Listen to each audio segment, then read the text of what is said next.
And hello guys, once again, welcome back muli sa ating channel, panibagong araw at panibagong reaction video ang ating pag-uusapan ngayon. Kamusta mga solid Kalingap supporters? Alright, so ngayon nga po guys, kasing init po ng panahon ngayon ang issue dito sa Kalingap ngayon, no? So grabe, sobrang gulo. Mas nauna pang huminto yung gera doon sa Middle East kumpara dito sa Kalingap guys.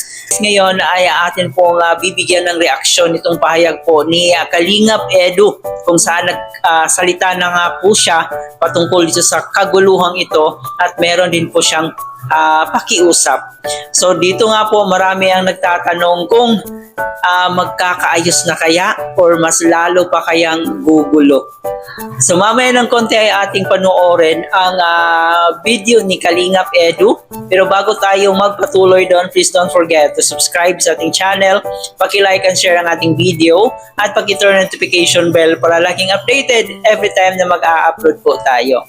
At ating suportahan ang ating ama ng Kalingap na si Kuya Bal Santos Matubang, atin na vlog in Kalingap Rap. Suportahan din po natin ang mga keyboys, Kalingap partners, mga charity vloggers sa Pilipinas sa tumutulong sa ating mga kababayang mahihirap. Huwag nating kalimutan. Nandyan din po ang mga kasama nating Kalingap reactors. Suportahan din po natin sila. So ngayon nga po guys, para mas maintindihan natin, panoorin at pakinggan mo natin si Kalingap Edu. Bira yan. Pinag-ang saway ko na si Kuya Bal eh. Hindi nakita talagang nakakakapa. So kay Kuya Bal, ang bira yan. Maghapon na kami nang mag-chat eh. Sinasabihan ko mo ng pambira. Walang katapusan to. Pambirang away na yun. Ilang buwan na ba? 3 buwan na yata nag-aaway. Matapos na ang gera sa ibang bansa. Meron pa rin. Wala na bagang peace of mind ang lahat.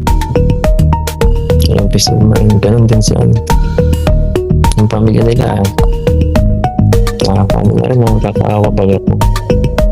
Dapat tayo may magbigay kasi. Pag wala talaga nagbigay.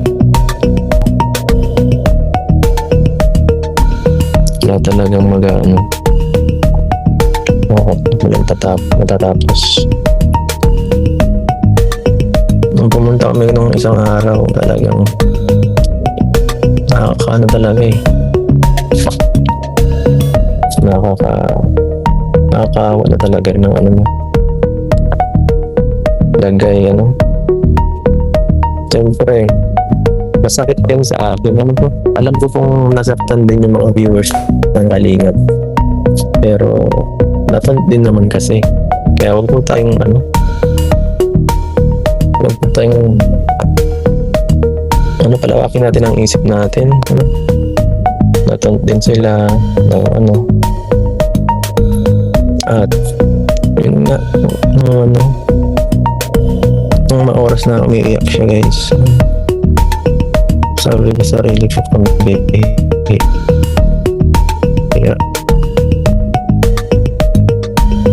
gagawa ko ng paraan para mabawasan yung lahat ng nangyayari ito.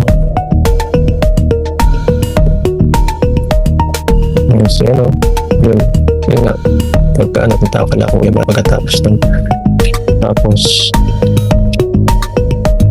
sabi ko wag na silang anuhan, tigilan na sila kasi sakit din guys eh, dalawang taon natin silang kasama tapos lang sa magkaroon ng sama ng loob pero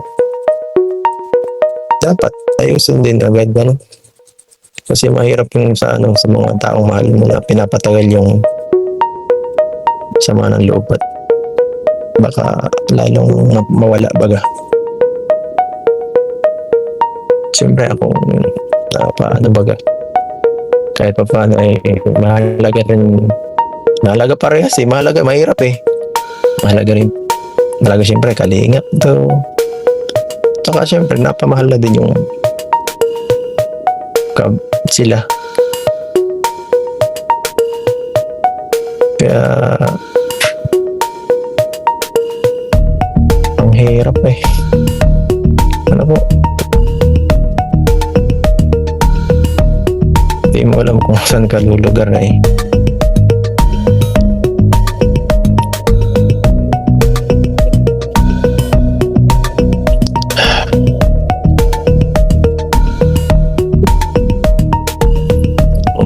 Ang gagawa na lang natin, ayan o.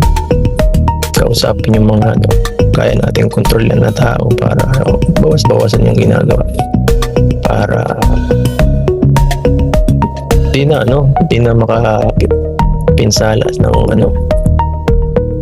ng mga damdamin. Siyempre yun ang karaniwan tinatamaan dito ngayon na yung feelings kapag nakakasakit tayo itong away na to sobrang baga wala namang walang good side, pambihira yan. Manalo ka, matalo ka, may pinsala na para mabawasan yung pinsala, anong gawin mo? Huwag ka na lang umatake, di ba po?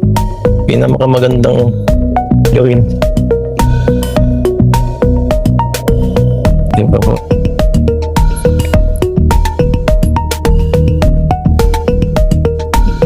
Pagsa na lang po natin na maging okay bukas kung si Biancy magpungin na natin ni Kuya Bal para mag-present. Huwag na lang po nating i-bash. Huwag na po nating i-bash.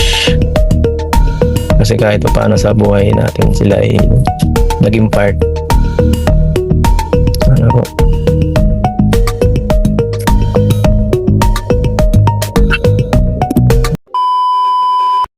So yun na nga po guys, narinig po natin ang pakiusap ni Kalingap Edo na sana ay wag na pong i-bash itong pamilya nila Beyonce. Kita po natin dito si Kalingap Edo na muntik nang maiyak. Siguro ay naalala niya yung mga pinagsamahan nila dati. At sino ba namang hindi masasaktan kung sobrang nyo dati, sobrang saya, napakaganda ng pinagsamahan, tapos mauuwi lang sa ganito.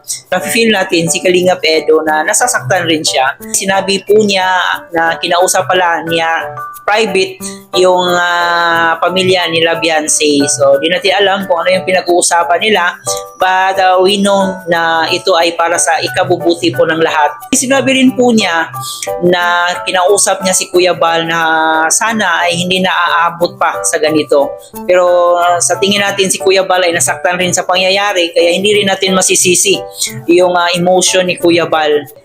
Siyempre, pag galit yung isang tao, hindi talaga natin yan mapipigilan. At naiintindihan rin natin si Kuya Bal na ayun, nandun si Kuya Bal sa Tulpo ngayon.